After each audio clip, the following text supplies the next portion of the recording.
In this presentation, we will take a look at multiple choice questions related to bonds, notes payables, and long-term liabilities. For more accounting information and accounting courses, visit our website at accountinginstruction.info.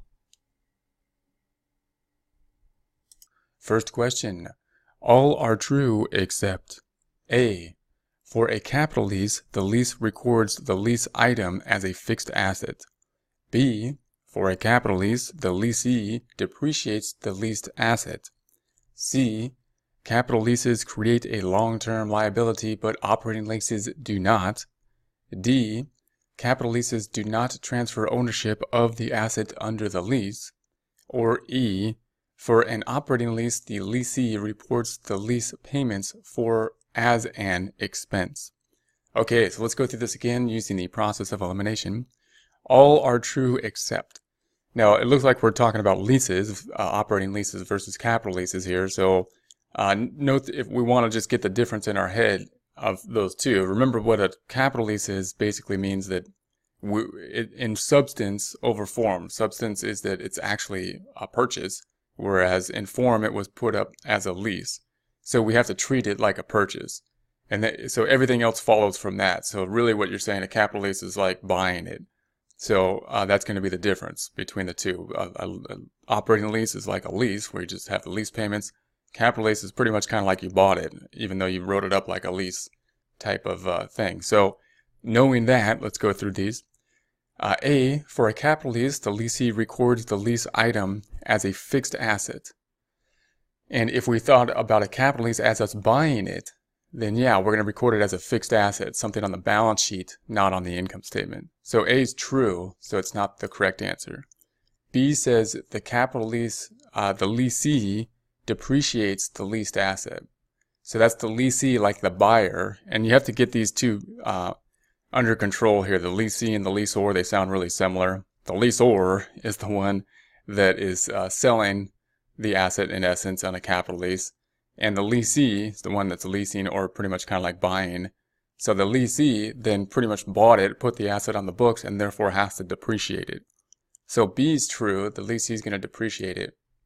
And then C says, capital leases create a long-term liability, but operating leases do not.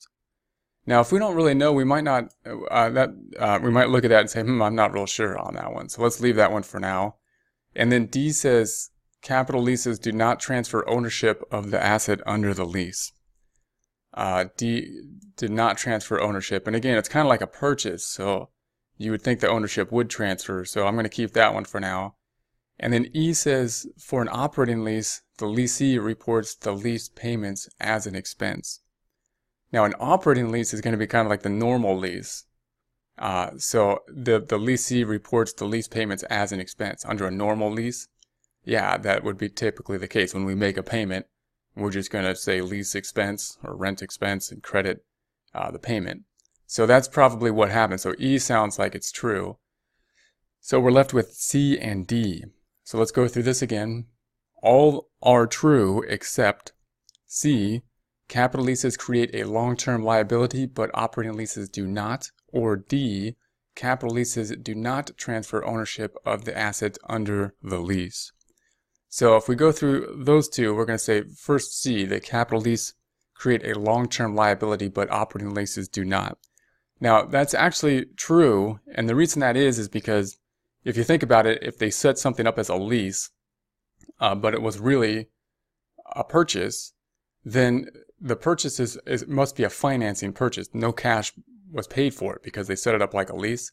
So what happens when we have to put that on the books, we have to assume that it was purchased at a financing agreement, meaning we would have to debit the capital lease as an asset, a fixed asset equipment. And then we'd have to credit not cash because cash wasn't paid. We'd have to credit a liability, a note payable. Something's owed because in essence, this thing has been purchased.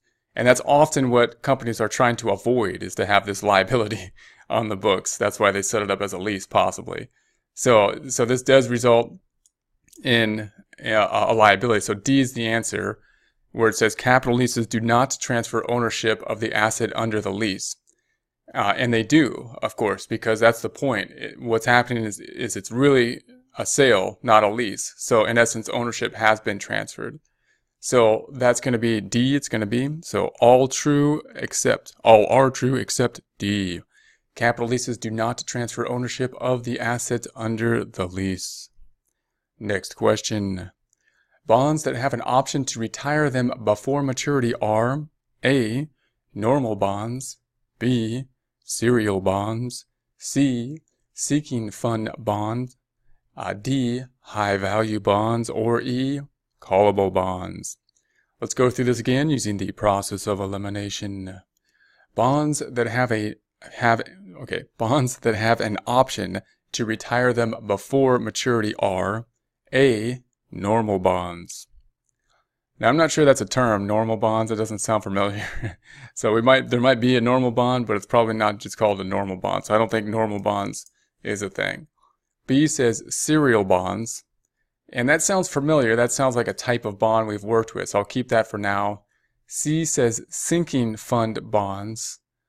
That doesn't sound like something we've worked with much. It doesn't seem right. I'm going to say it's not C. I'm going to guess not C. D says high value bonds. And again, that sounds like a financing type term, maybe if we were investing, but it doesn't sound like something we've gone over here in types of bonds. So I don't think it's going to be high value. And then E says callable bonds. And that sounds familiar, like something we've looked at, so I'm going to keep E. So we're left with B and E, serial bonds or callable bonds. If we go through it again, bonds that have an option to retire them before maturity are either B, serial bonds, or E, callable bonds. And of the two, it's actually going to be callable bonds. Serial bonds means they're going to retire in, there's multiple maturity dates. So the callable bonds are the ones that are going to be called before the maturity is up. They have that option to do so. So bonds that have an option to retire them before maturity are E, callable bonds. For more accounting information and accounting courses, visit our website at accountinginstruction.info.